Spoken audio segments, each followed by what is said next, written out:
The Russian Defense Ministry says it has launched an attack on Ukrainian military infrastructure from a warship in the Black Sea. Officials say 4 cruise missiles were launched and that the intended targets were hit. Ukraine has not yet commented on that claim. Secretary of State Antony Blinken was in Brussels this morning, where he met with NATO and foreign ministers and discussed the conflict in Ukraine.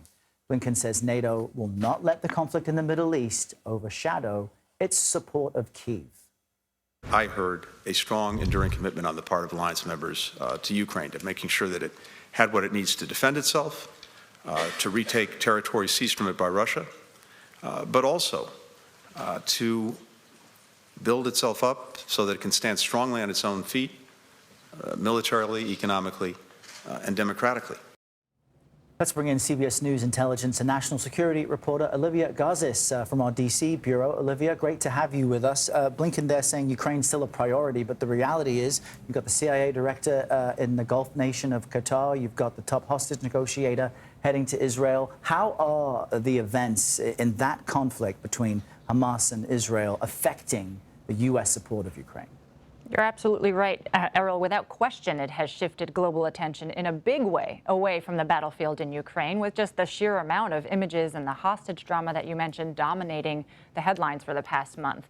The separate but related question is, how is it affecting Western resourcing of each conflict? I mean, for the moment, U.S. officials say that the respective needs of Israel and Ukraine are distinct enough that providing military support to both of them simultaneously isn't an issue. So, for example, Ukraine doesn't need something like Iron Dome replenishments, and Israel doesn't need, for example, demining equipment. But both of them do need artillery shells, which have been in increasingly short supply.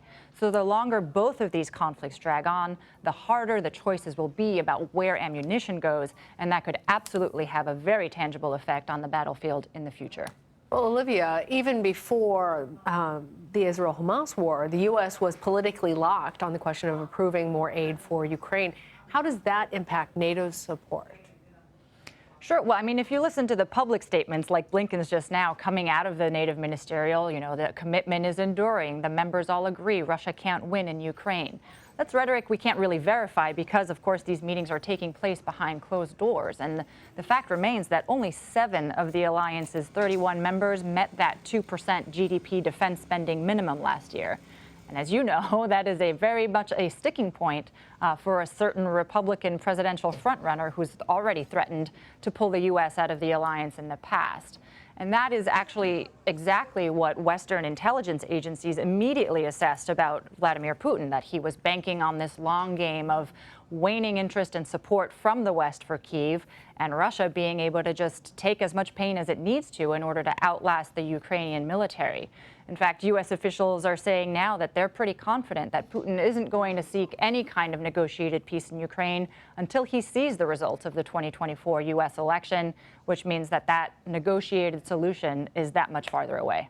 And Olivia, we're speaking about NATO, which has been pushing for Sweden to get into the alliance, but I'm wondering what's Ukraine's membership status? Sure. I mean, it's still not a NATO member, and it still doesn't have a very clear pathway to membership. The standard line for its accession is when allies agree and conditions are met. But getting to that allies agree unanimous moment right now is far-fetched. You've got countries like Turkey and Hungary that have these pro-Russian leanings in the mix. And when you have a country as seemingly unobjectionable as Sweden getting stuck, that throws up all kinds of roadblocks for Ukraine.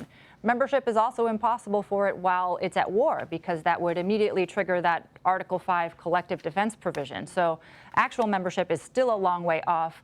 This meeting in Brussels that is just concluding did involve the first ever NATO-Ukraine Commission meeting. That's a specific mechanism that's designed to keep up the momentum on its candidacy, to modernize its military, to build up its institutions. So there's a trend in the right direction, but that destination is probably still pretty far off. All right, Olivia, thank you. Thank you.